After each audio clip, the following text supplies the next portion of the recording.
in this video, I want to talk a little bit about a composition of a good staff meeting. You may or may not already have a great staff meeting outlined, but if you don't, hopefully I can give you some tips that are going to make your staff meeting run well.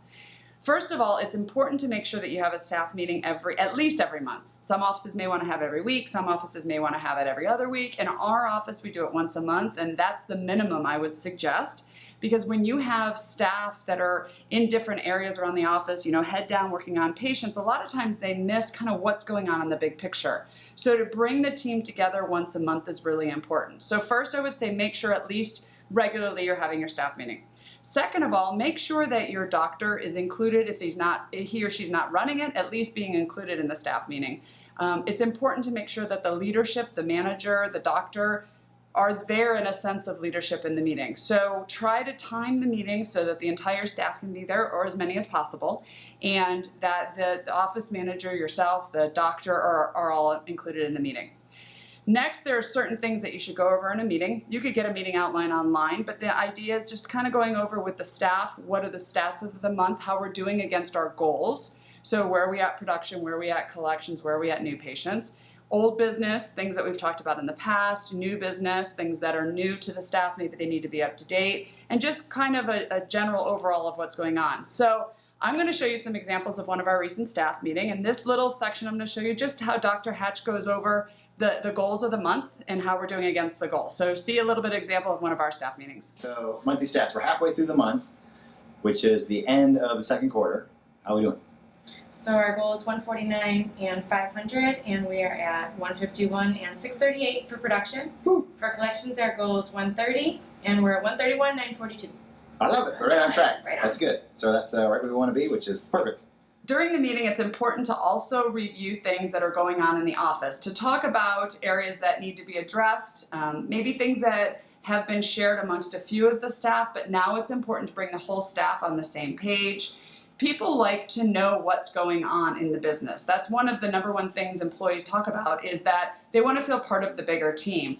So reviewing with the team in the staff meeting on things that are happening, things they need to know about this month, things that are going on that they feel that the managers know and the doctors know, but maybe the rest of the team doesn't know. So again, I'm going to show just an example. It could be anything, but the most important thing is that you're getting everybody, you have this opportunity to get everybody on the same page. New business. Aflac. So we have the Aflac lady. I don't remember her name. It was Cassandra from last year. It's ending sometime, and so she needs to come in for changes in what you have, or if you want to cancel something, or if you want to add something, or if you have questions. I'm not going to do it in a staff meeting time like this. I'm going to do it over a lunch. Do we have a date set? Well, so we were going to do it at the next staff meeting. July. At the end of the staff At the meeting? end of the staff meeting, just because it's the easiest time for everybody to be here, and That's just make sure you're here. If you want to add or change something, just make sure you're here. It's the July 22nd. If they It's our can't be here, next then I just call her directly and do it over the phone. She'll come back out. She'll come back out. She'll come back out on other lunches, over your individual lunch, but it's best to do it when everyone's here for her, to start, because there's a lot of us. She is extending it for us, though, the deadline for us. So let's all try That's really like the hard. last day, basically? Yeah, Okay. let's try really hard. All right. Okay, office policy review. Every staff member needs to go to the documents office policy box in the computer, the network. Do you know where that is? Go to Office Docs, go to Policy. We've had some questions come up where it's already in there. The most recent one was, when do we do FMXs on kids? And I don't remember. Like Dr. Gook asked me, and I'm like, I don't know. We talked about this a couple years ago. It was either 16 or 18. I didn't remember. So it's not, I know, I play along with you. But I honestly, I didn't know. So instead of going to like Rebecca and saying, remember 2 years ago we talked about it? We could just go to Office Docs, look up hygiene, look up first FMXs, and the data's already there. We agreed upon it a couple years ago, the hygiene department. So remember that's there. I did it last week for Dr. Gibson. He had a question on something, and it was already there. And sometimes I think we forgot we write these things because we don't look at it very often. But when we want to start there, if we don't have it, then let me know. So I think a good thing to do would be to go into, so it's documents, office policy, and so whatever department you're in, go into that section and just go through and see what policies are there. So when you're thinking, because I know we talked about that day, the FMX example, if you would have an idea, oh, that's already there, so I can go back and look at it. So just go into it like hygienists go into the hygiene one, and it's really organized, so you'll find everything you need. Kids staff here. Who titled this? Kids staff here. Okay, so it's in the summer. We got some little kids. Invariably, they're going to need to come here and hang out before they get picked up for camps, or if for whatever reason, I don't know. My kids are older, so you remember the kids got problems on that. That's cool. They hang out in the kitchen. I have no problem with that. But put them in the kitchen. They can bring the Game Boys. They can watch videos. They can use the fridge and all that kind of stuff. I don't understand why I'm not here though.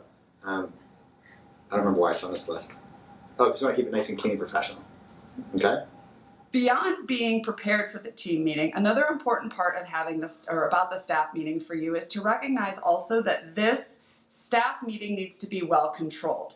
Sometimes when you bring a group of people together, you may end up having either one or two people not happy with something, or maybe one of those people who just likes to sort of take control of the meeting. Maybe they want to complain, maybe they have a grief with somebody, and they can really take over the meeting.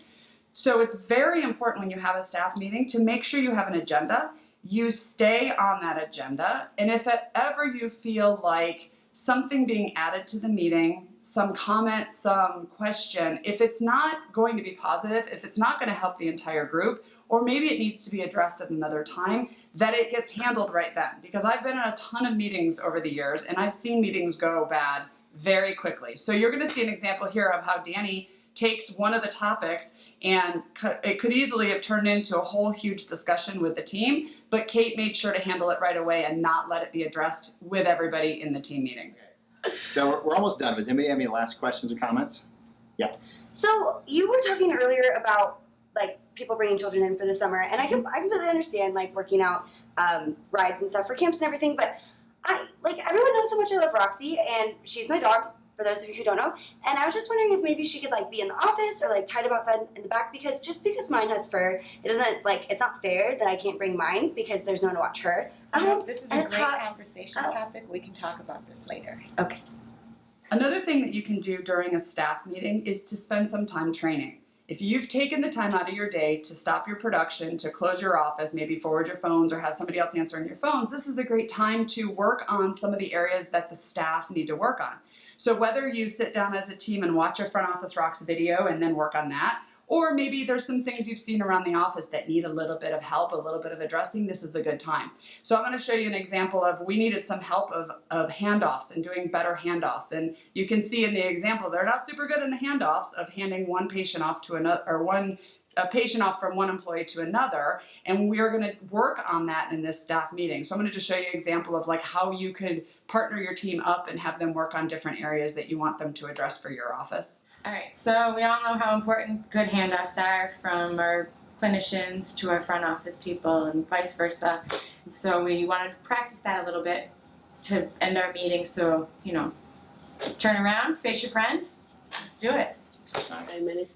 Okay, so we did everything she was scheduled for. We needed recare for next time, and we prefer Rebecca. All right. And then finally, with a staff meeting, you want to end on a high note. This is your one time to get the team together, and unless things are like, doomsday, you want to end the meeting on a good note.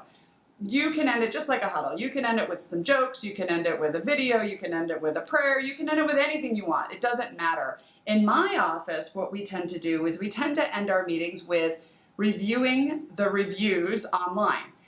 As the manager, I see the reviews and the doctors see the reviews, but a lot of times the staff doesn't see the reviews and they don't get to hear how patients appreciated, MR hygienist or Casey the hygienist. So we read the reviews in the staff meeting. Sometimes if there's not a great review, we'll talk about it in the staff meeting so we know how to, address that and make sure we don't let that mistake happen again. But most of the time they're great and the staff deserves to enjoy them. We have a whole bunch. One that was really great. I've been going to Dr. Hatch and his staff since he was just starting in the business. I also have the experience of having been to many other dentists over the decades. Simply stated, he is the best. The rating is a combination of the quality of their services, their staff, and the office environment. Parking is easy. All I can say is keep it up. Who was it? Is that on Yelp or is that? That was on Revenue Well. Okay. Another one. From the time I entered the lobby, met the receptionist, through x-rays, teeth clean, dentist evaluation, and explanations of suggested treatments, I received first-class care and a most enjoyable atmosphere. No pressure whatsoever on the suggested follow-up treatments. Thank God. The recommendations were thoroughly explained. I will be returning for a crown and a minor cosmetic procedure. Having priced these treatments at other dental offices, I know the value and quality at Scripps Rock Dental certainly are a no-brainer for me. Cool. I know.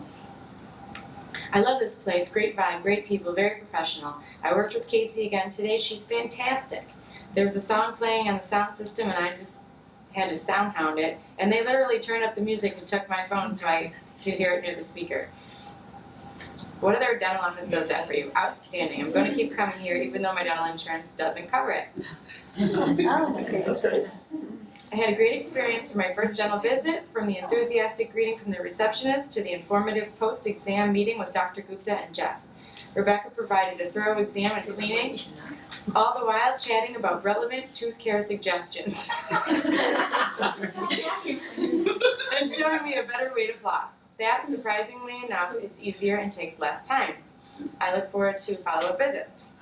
And then lastly, we end with everybody gets a chance to say something good about themselves and something good about somebody else. Now, my rules are, and a lot of times they break it, is they can only recognize one other person.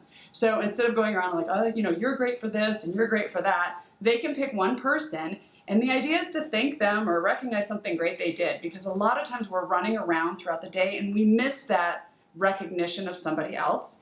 And then lastly, to recognize yourself, because we all do a good job. We all accomplish a lot. Maybe we have a lot going on personally and professionally, and it's a moment to just recognize, you know, hey, I'm doing a good job. I made it through this problem, or I handled that patient well, and to let the staff, you know, the rest of the team hear that. So that's how we end our meetings. You can see a couple examples here. You know, my staff having a good time, and it really kind of ends on a high note and gets the team ready to go for the next month. All right, Molly, so you're new here. Let me tell you what's going on. When we finish every meeting, what we do is we say something that's nice about ourselves, because a lot of times we don't appreciate some of the accomplishments we have, or maybe we don't share them. And then we're going to say something nice about somebody else, like something that you probably should have said during the week that you didn't. Maybe so-and-so helped you do whatever. You didn't recognize them for it. It's a good time to do that. So Kate's going to start. All right. I'm going to go with Molly because you've been great. You're so comfortable listening to you work with the patients when they come in. It's awesome. You sound comfortable. You sound confident. People like you. And then I'm going to go with me. I made it through the last 2 weeks so that I can leave for 3 weeks. Awesome. For someone else, I'm gonna go with Diana. I keep getting awesome patient feedback from you. Everyone loves you. You're awesome, and you're gonna drive me to the airport. So, thank you. And for me, I learned like 2 new jobs and doing another job in training and figuring everything else out. So, good for me. Excellent. I'm gonna say, I know I'm not supposed to do more than just one person, but I'm gonna say my fellow hygienist, just because if one of us is running late, there's no asking, no nothing. One of them will just jump in and help clean the room and do the instruments, and the room's done before you know it. You come back, bringing your patient up front, and your room's set up, and you're just like, wow, thank you. So it's good teamwork. And then for me, I'm gonna say that I have got my stats and my battle plan in. Wow. Things have changed. So that's it. That's good. I'm going to say Jessica, because like she was saying, the schedule's been looking really, really good, and I think I'll look at the schedule 2 days before, and then 2 days later it's full, so that's excellent.